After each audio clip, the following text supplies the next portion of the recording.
Coming up tonight, Governor Cuomo calls out the Syracuse University Chancellor following a series of racial and religious prejudice on campus, how the campus administration plans on listening to the demands of their students.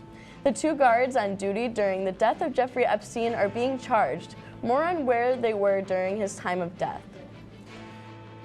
And New York joins the other states suing the e-cigarette makers Juul, how the state believes the advertisement tactics continue to ongoing vaping epidemic.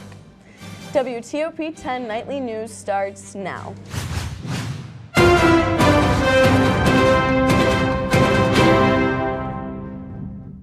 Good evening and welcome to WTOP 10 Nightly News. I'm Matthews Frank. And I'm Jamie Kane. Syracuse University is now working closely with local and state police as well as the FBI after a series of at least 8 incidents involving racial and religious bias. Most recently, an SU professor who identifies as Jewish received an anti-Semitic email. The university also received multiple reports of a document labeled as White Supremacist Manifesto that was airdropped to several students sitting in the Byrd Library. Many SU students chose to skip class while professors chose to cancel in fearful response for their safety. The hashtag NotAgainSU gained traction on Twitter as well as an Instagram page that gained over 6,000 followers. SU Chancellor Kent Syverud says the university will commit significant resources to satisfy the demands of protesting students, including more diversity training and a revision to the Code of Conduct. However, Governor Andrew Cuomo criticized the Chancellor's response in a statement released today where he said, quote, "Despite his efforts, I do not believe Chancellor Syverud has handled this matter in a way that instills confidence. As we have learned repeatedly, these increasing expeditions of hate and bigotry must be handled strongly, swiftly, and justly. That must be both the reality and the perception. Syracuse University and its leadership have failed to do that. It is your obligation to remedy the situation immediately." End quote. The investigation is ongoing and no arrests have been made. 2 Syracuse students are rushed to the hospital after a house fire. The fire started right before 11 p.m. at a 2-story home. When firefighters arrived at the scene, the first floor was covered in flames, with the fire reaching the 2nd floor as well. The 2 students who were home at the time escaped after they smelled smoke. They were treated for smoke inhalation at the hospital. The cause of the fire is still under investigation. 2 guards are being charged for lying about the night that Jeffrey Epstein died. According to prosecutors, Michael Thomas and Tova Noel lied about checking on the prisoners every 30 minutes, which is a part of their job. The 2 guards were reportedly watching TV, shopping online for furniture, and sleeping on the job when Epstein died. Thomas and Noel are charged with falsifying records and defrauding the U.S. government. Noel's attorney expressed his hopes that the court will analyze the evidence against the guards to reach a fair consensus. It is our hope that we'll be able to reach a reasonable agreement in this case. If we cannot, after we've reviewed the evidence, we'll be prepared to defend them in this case moving forward. From 10:30 p.m. to 6:30 a.m., security cameras showed that nobody entered the wing where Mr. Epstein had been left alone in his cell, and the guards only discovered Epstein was dead when they went to serve him breakfast. Now let's take a quick look at weather with Storm Team meteorologist Madeline Crean. Taking a look at tonight's weather, there's not much going on the live radar. As we look at the temperatures, we're around 30s and 20s in most of the viewing area besides northeastern. Still well below average. Back to you at the desk with the news and more sports. SUNY Oswego is holding the NY24 Candidate Forum tomorrow at 6 p.m. The forum will include 3 out of the 4 candidates that are running and will be at the forum. Candidate Dana Balter will be at the forum tomorrow and will be hosting a student roundtable at 5:30 prior to the event. The event will be held in room 132 at the Marano Campus Center. A massive fire caused tragedy in Elmira, where a blaze wiped out several homes. Michael Gray reports. I can't really make sense of it right now. I'm staying with some friends. I'm pretty much shook up. Trauma, heartache, and grief in Hornell across the faces of many after a massive fire engulfed 7 homes, including Catherine Tremaine's. I can't make sense. I can't concentrate. I'm just very, very upset. Many pets, including cats and dogs, have been lost in the fire, an undetermined amount at this point. The American Red Cross is assisting a total of 21 people, 13 of which are adults and 8 are children from 7 residences impacted by the fire. For Stephen Stoddard, whose brother lost 3 dogs in the flames, is battling for his life at St. James Memorial Hospital. Right now, his oxygen levels and everything are at rock bottom, so he did lose all 3 of his dogs and everything for his newborn baby that is born in a few months. The massive blaze was a shock to many who are still finding it hard to comprehend what took place. I feel bad for all the families that are without a home. And 6 area fire stations teaming up to battle through the blaze into the early evening and late night hours. The community already coming together in support as Hornell High School has opened its doors as a place of refuge, a place of support and of comfort amidst the devastation left behind. The Hornell Partners for Growth is accepting donations for the families affected. The cause of the fire is still under investigation. New York State is looking to give back to veterans by waiving their application fees to both SUNY and CUNY colleges. The application fee for SUNY and CUNY currently ranges from $50 to $65, but the new policy will waive the fee for veterans and their spouses.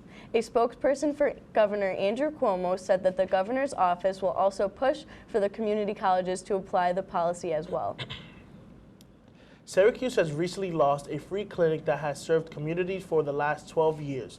The Atmos Health's clinic treated thousands of uninsured and helped homeless patients.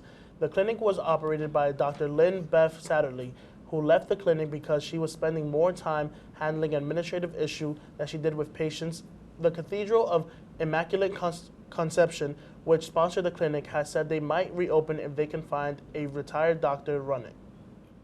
New York has joined other states in suing the Juul company. New York Attorney General Letitia James announced Tuesday that New York State has filed a lawsuit against Juul for selling e-cigarettes to minors online and through third-party stores. According to James, the company also downplayed how much nicotine e-cigarettes have as well. Last week, New York State passed a law that makes it illegal to purchase cigarettes or e-cigarettes if you're not 21 or older. Coming up later tonight, what information was revealed in the second round of the public hearings in the impeachment inquiry? And we have more information on the status of e-cigarettes. Is the president backing off his proposal to ban different flavors? We'll be right back.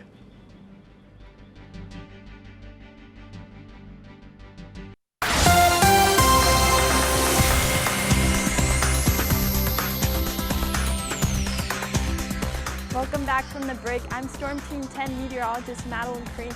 As of this morning, there is a tropical storm development, Sebastian, out in sea. No worries though, as of now, he's not going to be making landfall. Heading into the current temperatures, taking a look, we're mostly in the 30s and 20s, only still below average for this time of the season. And taking a look at our current radar, there's not much going on. Just take a consideration that there is going to be overcast today. Heading into tomorrow morning, it is still going to be overcast. There is a chance for lake effect snow and lake effect showers in the viewing areas. Heading into the evening hours as you come back from work, not much going on, still going to be overcast in the area. Slight chance for showers, but nothing too much to worry about.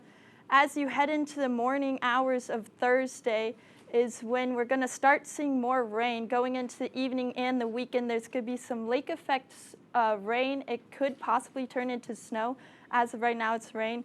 And looking at the current weather, it is 40 degrees, not too windy, slight chance for showers.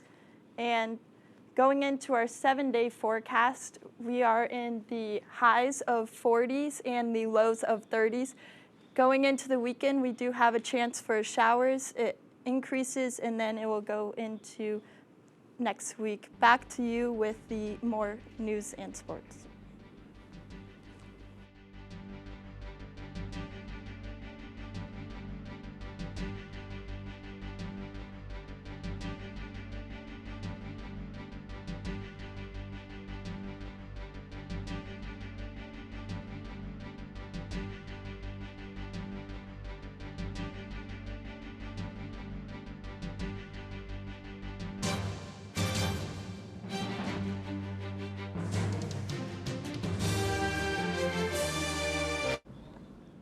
Welcome back to WTOP 10 Nightly News.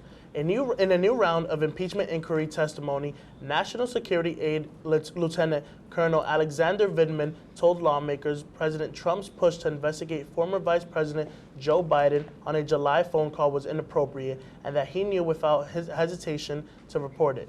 Vindman and Russia advisor Jennifer Williams are the first to testify who listened to it in July 25th phone call. Williams agreed the call was inappropriate and believed it was politically motivated. A Southern California woman who was wounded in the 2017 Las Vegas mass shooting has died. Kimberly Gervais, 57, of Mira Loma, California, was one of the more than 500 people injured when Stephen Paddock opened fire from his hotel room on the Route 9 Harvest Music Festival on October 1st, 2017.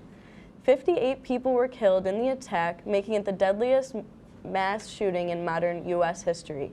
Gervais's death could potentially be the 59th fatality. The New York Times reports that President Trump is backing off of a proposal to ban flavored e-cigarettes. A Trump campaign advisor tells CNN the president's political aides warned him that such a move might not be popular among his base. This as First Lady Melania Trump retraced support from reducing e-cigarettes use among minors. Meanwhile, the fight over the issue escalated Monday with lawsuits against industry leader Juul. Reed Biden reports. Millions of teens and young Americans now use their product. California's Attorney General speaking at a news conference Monday, the state filing a lawsuit against e-cigarette maker Juul. While Juul's profits soared, their users became addicted and their health was compromised. The lawsuit accuses Juul of deceptive marketing practices, targeting minors, and endangering users of the company's products. Allegations that California's AG says created a public health epidemic. Smoking remains the #1 preventable killer in the United States, and with the advent of e-cigarettes, this number has increased for our youth, and deaths are on the rise. A Juul spokesman said the company hasn't yet reviewed the complaint, but that it is committed to helping combat underage use. Also Monday, Washington State banned vape products containing vitamin E acetate, which the CDC says may be to blame for an outbreak of e-cigarette-related lung injuries linked to dozens of deaths. 2 counties in the state, as well as a school district, have also filed suit against Juul and Altria Group, a major shareholder. An Altria Group spokesman says his company is declining to comment. I'm Reed Binion reporting. The CDC says 42 people have died and more than 2,000 have been injured in the U.S. from health issues related to vaping and e-cigarettes. A man is suing Burger King because the meatless Impossible Whopper is cooked on the same grill as meat products. The class action lawsuit filed Monday in Florida claims that although the burger chain advertises its vegan option as meat-free, it is contaminated by meat byproduct because it's cooked on the same grill as meat products. Burger King declined to comment to several media outlets. CNN's sister network, HLN, has reached out to Burger King for a response, but no response. Swedish authorities dropped their investigation into an allegation of rape against WikiLeaks founder Julian Assange.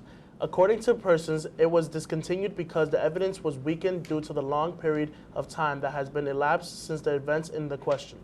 Persons also stated that the injured party provided coherent, extensive, and detailed statements. However, her overall assessment is that the evidential situation has been weakened to such an extent that there is no reason to continue investigation. Residents in Sydney woke up to the city covered in smoke. The scores of bushfires continue to rage across the northern east coast of Australia. Strong winds overnight brought smoke from fires inland, pushing the air quality in Australia's largest city to beyond hazardous levels, along with thousands of residents being displaced across the states of Queensland and New South Wales. As the fires continue to rage on, hundreds of koala bears are feared dead as the fires continue to destroy their main habitat. If you're driving to your Thanksgiving Day destination, you are not alone. According to the AAA, nearly 50 million people who will be hitting the roadways. That's nearly 3% increase over last year. If you're choosing more expensive option of flying, there are some tricks to save cash. David Daniel has more in today's Consumer Watch. Hitting the road for Turkey Day. That's what many Americans will be doing this year. According to AAA, nearly 50 million Americans will be traveling by car. Meanwhile, more than 4 million others will fly. And whether you're driving or flying, AAA says this is the second highest Thanksgiving travel volume since the agency began tracking in 2000, and the busiest since the record was set in 2005. This year's top 3 destinations are Orlando, Anaheim, and New York City. If you're taking to the skies, AAA recommends you fly out the Monday before the Thanksgiving travel rush, saying average tickets are cheaper. Or fly on the actual holiday. According to a report by Fair Compare, the most expensive days for Thanksgiving travel this year are Wednesday before the holiday and the Sunday after. Another tip, look for alternate or smaller airports outside a big city. You'll likely find cheaper tickets. Just beware of hidden fees. Another savings hack, bring your own snacks and entertainment. Food at airports and on the road is more expensive, so pack your own cheaper and healthier options. And a final tip, ditch the pricey hotels and look for alternatives. Go with a rental that has a kitchen. That way you can cook meals there instead of eating out. For Consumer Watch, I'm David Daniel. As you prepare to travel this Thanksgiving season, be sure to look out for travel and hotel deals so that the holiday season doesn't break your bank account. Coming up in sports, Aaron Valentino. Aaron, can you give us a quick preview? Thanks, guys. When we come back, which Oswego athlete won Player of the Week? Plus, Mets fans, I'll have the latest on Yoenis Cespedes and what happened in the world of New York sports basketball. Don't go anywhere. You're watching WTOP 10 Nightly News.